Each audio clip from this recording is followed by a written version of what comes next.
Good afternoon, everyone. Hi, I'm Pamela McCoy, your host of the Pamela McCoy Show, CEO of Bonafide Credit Consultants, and an author of Bonafide Bits for Inspiration and Intellect Collide with Your Finances. And I am excited to be here this afternoon. You know, it's our custom to have exciting, important guests here to bring you bonafide bits and nuggets of news that you can use, and today is no exception. Today I have an outstanding, dynamic guest with us. Her name, Miss Clemmie Perry, the founder of Women of Color Golf. So without further ado, join me in welcoming Miss Clemmie Perry. Thank you, Pam. Thank you for being here, Clemmie. I'm so excited to have you here with me, excited to share with our viewers about Women of Color Golf. Good. Well, thank you for having me. It is. Oh my gosh, I learned about it. Me and Clemmie go back just a little ways. We met back in, 2013? About 2013. We were both leaving our jobs at the same time. We found out that we actually have the same birthday. Yes. But before we jump into more about Women of Color Golf, wanted to let our viewers know we are on location at Pachs Place, which is located at 601 South Del Mabry here in Tampa, Florida. They're open 7 days a week from 6 a.m. to 2:30 p.m. Excellent food, so if you're in the area, make sure that you stop by. And I also want to thank our sponsor, TampaNewsAndTalk.com, for hosting the Pamela McCoy Show. So, back to Women of Color Golf.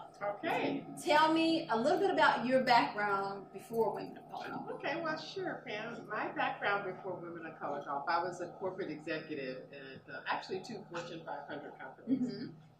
And one was in aerospace and defense. Oh, wow. Yeah, I was a training manager there. And I managed 130,000 employees, and I was basically responsible for a lot of online content development. So my background is in technology, virtual classrooms, instructional technology, adult principles, and just really overall how people learn. And then I was also in Miami, and where I worked for the utility company in Miami. And there I was responsible again for a lot of training for smart grid technology and electrical distribution systems and design. So my background has really evolved around STEM and a lot of technical training, any kind of technical training, customer service training, marketing training. So it's what I love, and it's what I have made a career out of in some form or fashion, regardless of what the specific domain was.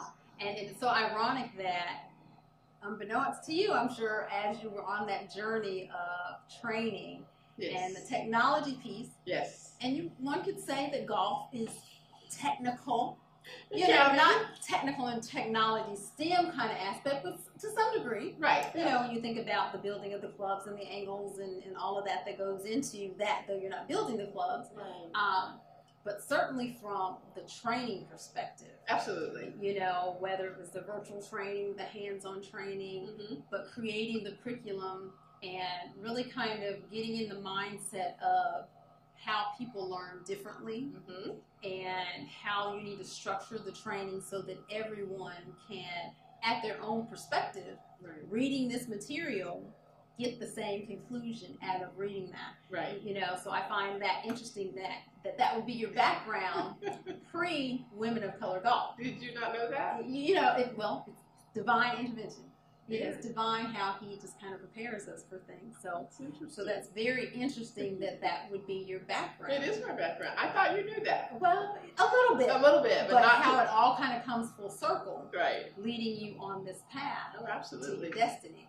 So how about that? I love it. It's been a very fascinating and rewarding and blessed journey, and I'm just taking it step by step. You know, I was not in the golf industry prior to losing my job. Like I said, I was actually laid off from an aerospace and defense company, and during that layoff, I was looking for contract work. And we were traveling down to Miami to go back to the utility company. And here I'm thinking, I'm loving Tampa. I didn't necessarily want to go back to Miami. And as we were driving back, to Miami, my brother Ross actually found a set of golf clubs on a trash pile. And it was literally on the intersection of PGA Boulevard and Prosperity Road. Wow, is that like serendipity? Everybody, yeah, it's really quite a sweet, humbling story. Wow. And he knew at that time that I did not want to add any extra expenses because I had just recently gotten a severance package. Right. And so he asked, the neighbors, could he secure the clubs for his sister? And he came back to Tampa, and I went to Miami to continue contract work. And about 6 months later, it was Christmas.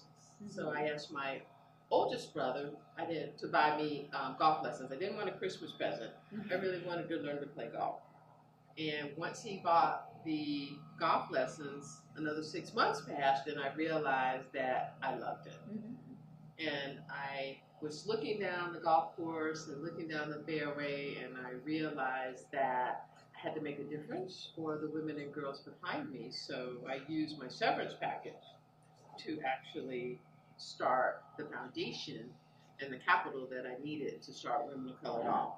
Wow, so that speaks a lot to, in my book I talk about your dreams and funding your dream and how important it is. And I mean, that's like taking a leap of faith. It was. After you had that serendipitous divine intersection, like how do you ride down a highway? Right. And you see a set of golf clubs, your brother, and think, I think I want to get those for my sister.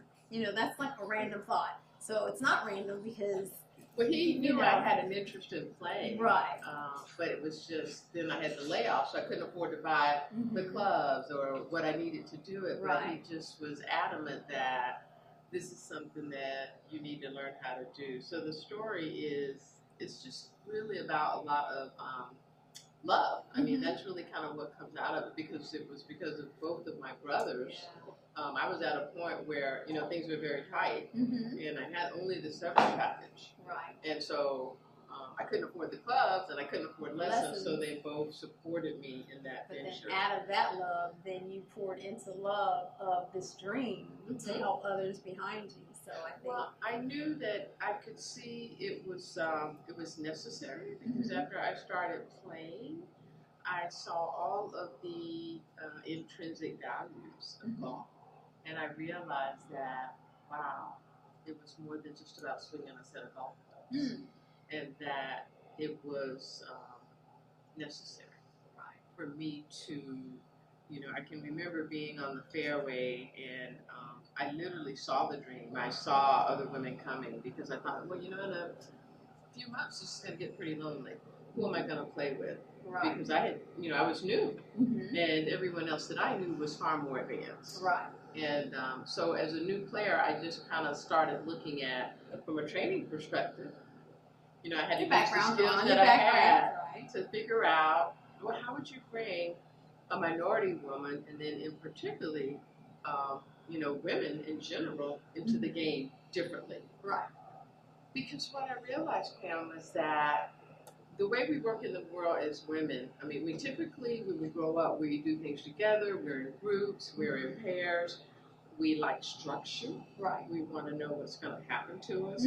So I just kind of began to customize the training and the curriculum and everything based on those adult learning principles of a woman and of a female. Yeah, and that's very thoughtful foresight on your part to kind of think that through when you're on there. There's others, that things that I didn't have. I didn't have someone to kind of teach me, but you know what? I need some more people to play with, and they're going to need these lessons and something that I didn't have, so let me provide for those coming after. Well, I really kind of did just like what I would do in corporate America. I just focused on doing a needs analysis of what would it take to do it, and how would I do it differently, because as I looked at the whole picture of a woman coming into the golf industry, we just typically will not walk up to a golf course and say, hello, I'm here. Right. I'm going to take lessons. Right. And so one of the things that we did was, a very good friend of mine, Valencia Berry, she encouraged me to maybe start rolling the classes out through Hillsborough Community College. And so, because we were trying to think about, well, how are we going to get a woman to come and play golf, and particularly a minority woman. And I realized education was important to us as a race of people. And so we started running the classes out of Hillsborough Community College as part of their continuing education series. Right. And it had never been done before in the golf industry. Thinking outside of the box. And it worked. Yeah. And we never stopped from the time that we started the program. So when did you actually start your very first class of golf, women in color golf? Well, our very first class actually our very first class was in a partnership that we had in Tarpon Springs. Okay. Yeah, but what we realized very quickly is that we needed those partnerships and those community relationships. Okay. So we started with Hillsborough Community College, and then we went to some golf courses in Tarpon Springs. We've done some golf courses here in Hillsborough County, and our most recent partnership, where you're in a class, is at Topgolf in Brandon. And so they've been very receptive then to this whole idea and concept, which is really, really nice that, you know, community has kind of rallied around this concept. You cannot do it without a community. Right. I mean, the community has just been so embracing, and it's been beyond my expectation in such a short period of time. I would say that in 4 years, we've already trained about 400 minority women and girls in golf. 400 women have been introduced to golf. They have, in 4 years. That's significant. That is significant. That's significant. Even, you know, when you think about, you know, I was speaking with Al earlier, and he was saying that he can't recall a single African-American female that he's ever seen play golf. Really? You know, and that's astounding, you know, and unfortunately that's probably not a unique story. And it's not that they don't exist, it's just that there's so few. There's so few. You know, and so you have to be watching it very consistently to see one. It's basically the story that it's painting. Right. But the fact that you have now taken on this task, this wonderful, beautiful, I don't know, it's a mantra, it's a movement, it's a, you know, what they say, it's not a moment, it's a movement. Yeah, it's a movement. That now already you have made it 400 strong and going and growing. So that's phenomenal. I mean, if you think, you know, if you're going at the rate of 100 a year, you know, where are you going to be in 10 years and 20 years? That would be very and one would have to think that, you know, it's not going to stop at 100 a year. It's going to quickly be 200, 300 a year. But that would be fabulous. You know, then exponentially, what is it going to look like in 5 years and 10 years? Right. You know, so Al's grandchildren, great-grandchildren, they won't make that statement that, you know, I've never seen an African-American woman play golf. You know what I'm saying? So that whole landscape is going to change largely because Clemmie Perry. Isn't that something? And here I just was wanting to make a difference for, you know, I just thought, well, we'll get a few women. You know, we didn't know where it would go. But I will tell you the success of it has been because of a very dear friend of mine, Dr. Michael Cooper. And Dr. Michael Cooper has been in the golf industry for 35 years or more. Wow. He initially was one of the founders of the first team here in Tampa. He built the practice range at Temple Terrace practice facility where you'll be going next after this beginner session. And I always say he has been the brainchild behind it because he brought the golf industry expertise. I mean, I had never picked up a set of golf clubs until 4 years ago. I wasn't a professional golfer, but what I did know was how to train and how to develop curriculum. And I wanted something that was different, that was unique, that was easy for a novice person to understand, and that was user-friendly. So the two of us with our skill sets, and then I brought the technology background, so we were able to utilize a lot of social media and technology to get us a very visible presence with some of the top golf industry leaders, the United States Golf Association, PGA of America, the Ladies Professional Golf Association, and even the White House. So, and even Sheila Johnson, who is she's my favorite. She is golf. She is my favorite. Yes. So tell us a little bit more about your interaction with Miss Johnson. Oh, and what she that has been following us on Twitter. And I mean, you know, she does watch what we're doing, and we get communications from her. That's huge. That is very huge. It says she's watching, and our ultimate goal and vision would be that these clinics eventually would begin to run out of her resorts. I just think that is kind of duplicate. Yeah, absolutely. Yeah. And you know, she's got several here in Florida. Absolutely. And I mean, this is such a win-win situation. You know, Florida has the largest number of golf courses than any other state. We have almost year-round perfect weather. Absolutely. And it is just such a good opportunity and a good fit to bring a lot of women. And like you said, it's for it not to be a statement that it would be rare to see a woman or a woman of color. I never realized the impact until Dr. Cooper's report. He actually wrote the diversity and inclusion report for the World Golf Foundation. Yeah, he wrote the first one. You got to meet him. The statistics were mind-blowing. Weren't they? You know, and again, it's like you don't know what you don't know. Right. You might assume some things, and that's probably, but when you hear the numbers, yes, you're like, wow. Right. So there's about 24 million people that play golf, and 4 million of those are minorities. So less than 1 million minority women play. Yeah. Out of 24 million people. And that would lend itself to what Al was saying about he's never seen. Well, you pretty much have to be watching golf almost every day, like pretty consistently to see when there's only 1 million. Yeah. That's one way, and so what you're doing is absolutely going to change that landscape. And even, the model of women of color golf, when you're talking about, you bring a Michael Cooper with the golf expertise and a Clemmie Perry with the training and the technical and the curriculum and all of that, it speaks volumes not only as it relates to golf, but about partnership and collaboration and how that's so important. No man is an island. And, it was your dream, your vision, but you quickly understood that I can't do this alone because I don't have this expertise. And so you go and you seek, the partners that you need to fulfill the dream. That's correct. Kind of thing. And so you can't hold on to your idea, it's all mine, and I can't, you've got to bring in the people that you need to make it work. And so, and then to move forward to have, the recognition that Sheila Johnson watching and recognizing what you're doing with regards to the golf game, that is so significant. Again, not just for women, but for the golf game. And if you can get this to, again, if this is adopted and starting to, you have these little mini women of color golf that would be wonderful. Multiply, locally, nationally, internationally, That's what I said when I said, it's no longer going to be 100 a year. Oh my goodness. It could then be, that 1 million that we have of the 24 million. It'll be 1 million a year. Oh, wouldn't that be lovely?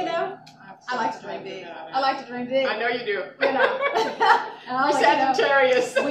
We are the December 7th babies. That's what we do. Right? Yeah. That's what we do. So, no dream is too big. We're going to make it happen, whatever it takes to make it happen. Absolutely. So I'm so excited. So excited to be part of all of this. I'm glad that we're excited to have you. We just, I was telling Allie, taking up the game. It's been a long time coming. And you resisted it. But I resisted. I fought it. You called me several times. Yeah, but Clemmie wouldn't let me go. She wouldn't let me go. And so now I'm in. You're in. And how do you feel about it? And I'm hooked. Already? I'm enjoying it. I'll Good. say it. I'm enjoying it. I'm already looking at, I told Al I have to have purple clubs. Yes, you do. And purple balls. And purple balls. Audience, for those of you who don't know, purple's my favorite color. And so I often jokingly say, if it comes in purple, I either have it or I'm trying to get it. Right. So, and people just know that, so they buy me purple stuff. So that's just the way it kind of goes. I love it. It's going to be pretty out there on the golf course. Yeah. I'm looking forward to seeing you with those purple clubs.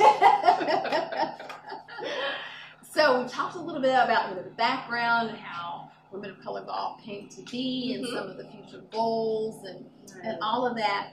But we didn't tell the audience about your big trip to the White House. Yes. President Obama. Yes. So you didn't only get recognized by Sheila Johnson. Yes. Like you got recognized by President Obama. We did. Tell us a little bit about that. Yeah, in only 2 years, and that's when I realized it was the right thing. So someone submitted us for a Champion of Change award. Wow. And there are only very few organizations out of the country that get selected. You hear that, audience? Not just locally, not just out of Tampa or Florida, out of the country. So during his presidency, it's like once a quarter they select a handful of organizations across the country that are impacting change in some way that will make your community better or that will make the lives of someone else better. And we were chosen to be a champion of change for the United States White House Office of the President. And so I had an opportunity to go to Washington, not just once, but we ended up getting, it was just beyond my dreams. We ended up getting invited back also for Christmas. So I got to see the White House decorated at Christmas. And the biggest joy was that my 91-year-old mother, who, you know, wouldn't have been able to go to a golf course, was actually able to see me speak on stage, and she watched it from her mobile phone. It just doesn't get any better than that. It doesn't get any better than that. And Miss Stars, you know, if you guys don't know Miss Stars, she is, oh my gosh, she's a sweetheart, you know. She is a sweetheart. So she comes from good stuff. Oh, we're trying. But that is just awesome. Oh my gosh. Really that's huge. That is huge. Know, you're right. It doesn't get much better than that. The President of the United States, you know, recognizing what you're doing and the impact not only locally, but again, really globally. So you're talking about change agents. And you're talking, you know, golf is not just the game, you know, the health benefits. Right. So talk to us a little bit about, you know, some of the health benefits. Right. You know. So golf, like I said, it just offers you so many advantages. And like I said, those are the things that you don't know what you don't know. So from a health perspective, one thing I can tell you that your heart rate, you know, it helps with keeping your heart active. In walking a golf course, you can burn about 10,000 steps. You actually sleep better. You can lose weight. And the one thing that I found that was critically important about the health aspects of golf is that people who play golf actually live about 5 years longer. So you have a life expectancy of an additional 5 years if you play golf. That's a motivator all within itself. But it's all tied to really all these other things: your heart, you're sleeping better, you're, you know, all of these things eating better, together, nutrition. Eating better, absolutely. You're drinking more water because typically, you know, you're going to stay hydrated while you're out there. And the goal is because we want you to be healthy and we want you to be well because we want you to enjoy playing the game. Right. And it's not all about competition. So it depends on who you're playing with, you know, the circumstances. It's a mental game, but the mental, you know, really should be playing against yourself. But sometimes, you know, as competitors, sometimes you're playing against other people. But and the other reason that it's also important, not just from a health perspective, but for women. If you're in a corporate environment, believe it or not, women who play golf typically earn 17% more. And that's one of your things. Finance is what I do. So, ladies, than a female in the office that does not play. 17%. And even your business will expand because now you're going to get access to people that you would never have met. I know we do a lot of networking and socializing, but the one thing I can share with you, Pam, is that golf is still the best networking opportunity that anyone can ever do beyond any other social event. And I think some of that too is like when you're networking, whether it's at a more social environment, there's kind of distractions. Whether it's noise, talking, music, or what have you, eating and all of that. On a golf course, it's usually more quiet, one-on-one kind of conversation. The distractions are removed. Because now you're going to get 4 hours with maybe an executive or someone that you would not normally get at a social that would only be an hour and a half or maybe 2 hours. Right, and it's quality, not quantity. Right. And so that's the true impact. So I know that with Women of Color Golf, I wanted to, before we go to that, give another plug to our location, Pachs Place, 601 South Dale Mabry, and to our sponsor, TampaNewsAndTalk.com, and my location, www.bonafidecc.com. Wanted to give you an opportunity to talk about how people can donate to Women of Color Golf. Before we get out of here, I want to make sure that we get that in. Yeah, so absolutely. We are always looking for sponsors or people that want to continue to support what we're doing and support our mission. And so you can donate either on our website at www.womenofcolorgolf.org and make a contribution for our girls program and other initiatives that we'll be doing to encourage the growth of the game. Exactly. And again, she said girls, and I think that's key too, because again, we've talked a lot about women of color golf, but really we want to take that down a couple generations and start getting our young girls involved in golf. Because again, you know, much like what we do at Bonafide in finance, the earlier you get it, the longer the opportunity to take advantage of, you know, those opportunities. So if we can get our young girls involved in golf, that would be awesome. Then that means their whole adult life then they have this ability to be on the golf course with CEOs and executives from day one of their first job, as opposed to I'm 30 or 40 and getting in. Doesn't mean, you know, it's never too late though. It's never too late. You're 25 or 30, you just take up the game, you know, there's still time. But imagine if you are 20 and you had your whole professional career on the golf course. And so that's what we want to kind of instill that in our young ladies, that, you know, the sooner the better. And so definitely, you know, I want to encourage all the viewers to go to the Women of Color website, make a donation, help support our young girls to get them involved in golf as early as possible. And also, before we go, I want you to also talk about Michael Cooper's getting inducted. I want that to share that with our audience. We are so proud. Michael Cooper, like I said, he serves as the chairman of the World Golf Foundation, and he's just for diversity and inclusion. And this, in the next week or so, he's also on our board, the Color Golf Board of Directors, but he is being inducted into the African American Golfers Hall of Fame. Down in West Palm Beach. That's huge. Memorial Day weekend. So we could not be more proud of him and more excited for such a distinguished honor. A huge honor. Isn't it? And you got to meet him. I got to meet him, down-to-earth guy. I mean, and just to think of the wealth of history and even the things that he has done to shift, you know, the landscape as relates to minorities in the game. So, you know, and he's so understated, you know, he doesn't want the hoopla, so humble, but he has done such great things, you know, and you talked about the thing that he's done in Temple Terrace. You know, he talks like it's nothing. I know. But it's a big deal. It is a big deal. It's a big deal. And he too has done a lot with regards to getting youth involved in golf. And, you know, again, as minorities and young people, they didn't get exposed a lot to golf. And we tend to focus a lot on basketball and football. You know, for minorities, that's kind of where you think, you know, that our youth first go to football, basketball. You might hear a little bit about baseball. But you very seldom hear about golf, really until Tiger came on the scene. And even now still, it's not, you know, golf does not rank with basketball or football. And so we still have a ways to go to kind of change that landscaping. And you talked about the health benefits.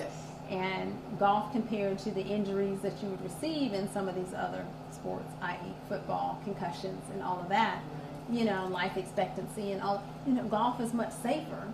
And really, if you're really good at it, you can make more money, safer money. And there's scholarships available for our youth. And scholarships. Yeah, that is the largest untapped scholarship pool available for girls. Oh, wow. In golf. So that's huge. Well, Ms. Clemmie, as we wrap up, I want to thank you again for being my guest. It was a delight having you here. I want to thank our sponsor, TampaNewsandTalk.com, and where you can find this show, any other missed shows on TampaNewsandTalk.com. Also want to thank our location, Pachs Place, here on Southdale Mabry. And again, thank you to my viewers, and until next time, PMA, Positive Mental Attitude.